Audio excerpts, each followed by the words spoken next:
I'm proud to be one of these 4 wonderful candidates who are running for this highest office in South Carolina. This is a great state. I am proud of it. I'm proud of all of you.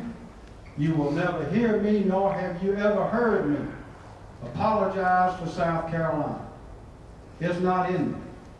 The state of South Carolina is part of my family, and I love it, and I'm going to fight for it. Now that means we have to do a lot of things, but fortunately in this state, we have the means within our grasp to have great prosperity and happiness here. All we have to do is reach out and do it. I've mentioned these assets, and you've heard them all over, but it's a question of will. It's a question of strategy. It's a question of determination. And I will tell you this, if there's one thing that the people of South Carolina have plenty of, it is strength, will, and determination. What we need is a strategy and a plan and leadership to take us to where we want to go. I believe that South Carolina is that shining city on a hill. I believe that we can have successes here all across our state that will shine as shining examples to other states. And we've already accomplished a lot of that.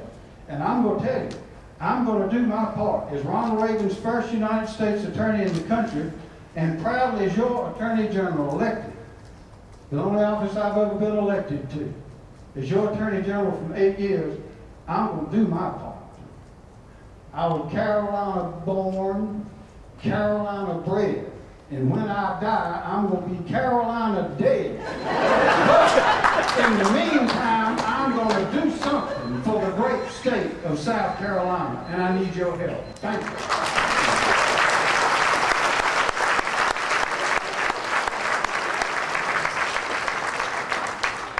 Thank you very much, Mr. Attorney General, especially as a University of North Carolina guy. I appreciate your managing to work part of our fight song in there. Thank you, sir. The next summation will come from State Representative Nikki Haley. Thank you very much. And I just have to say that, you know, as we go on the campaign trail, and I've seen these guys pretty much everywhere we go, we've learned each other's speeches and we've learned a lot of things. But Henry, you make me laugh every single time, and I thank you for that because you've made it fun. You know, this is what we're looking at. June 8th of 2010 is going to matter. And the reason it's going to matter is because we are still a Republican state. So whoever wins the runoff on June 22nd, which I think we'll all agree that there'll be a runoff, that is probably going to be our next governor. And we need to make sure that we understand that South Carolina is moving in a new direction. And this new direction is knowing the value of a dollar. It's understanding that we're going to have to make some hard decisions. It's understanding that we know it's not what we spend, it's how we spend. And the way we spend shouldn't be about the year that we're in. It should be about year 3 and year 5 and year 7 and where we want to go. That we have a plan for South Carolina, a plan for our education system, a plan for our workforce, a plan for growing jobs, and a plan for making sure that we were always thinking about how we can be that state that everyone looks at and says, that's how you do it. That's what I want to do for you in South Carolina. I want to get creative. I want to make sure that we are doing things that are thinking outside the box. But more importantly, this is about electing a conservative. This is not about electing a Republican. This is about someone that understands the value of a dollar and is convinced that they're going to show government and prove to you the value of a dollar. You know, we've crossed across the state, and I think we've got 18 days left to say what we have to say, but I will close by saying this because this is what defines me. I am a woman that understands that through the grace of God, with Him all things are possible. I am the daughter of parents that reminded us every day how blessed we were to live in this country. I am the sister of a man who fought in Desert Storm, and I still remember what it was like when we didn't know if he'd come home. I am the wife of a husband that puts on a military uniform every day and loves his job. I am the mother of 2 children in public schools, and I care about what their education looks like, and I care about what kind of government they're going to have. But I'm an accountant and a small business person that knows what good government looks like, and I want the people of this state to know what that feels like. And I have to say this, get excited, because as we cross this state, I have never seen people more spirited about their government and elected officials so scared. It's a beautiful thing. It's the way it was supposed to be. Thank you. And I grown into this office, and we took a job that historically had no powers, and we have changed the office of Lieutenant Governor. We have given money back. I have gone down the paycheck. We have made the budget work. Somebody is going to have to be in this office willing to travel 24/7 around the world, encouraging new business to come to South Carolina. I've been doing it. When the governor couldn't go, I have been in his stead filling that void. I don't have to get introduced to so many of these players that we're already doing business with and so many that are looking at it. I've already been meeting with them. And furthermore, I can work with the General Assembly. I've been doing it for many, many years.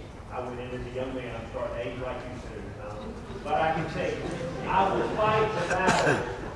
He came in about the same age I did. I will fight the battle that so many people want. And if we ever want to see South Carolina at the top where we rank so low right now, then we're going to have to talk about some painful topics that a lot of folks don't want to engage in. So at the end of the day, you can hear all the answers you want to hear, but who's really going to get into the fight? Who's really going to talk about the tough issues? Who's really going to work with the legislature? And who's a business person who gets it, who is dealing with it every day? And lastly, look, I know a bunch of you are concerned about my three opponents that are running for governor. They're great people, and I will find them a job in my administration.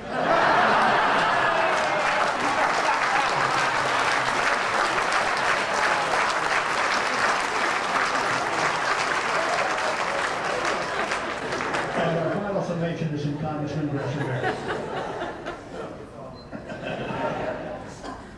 Ladies and gentlemen, if we're going to turn this state around, we've got to have a plan.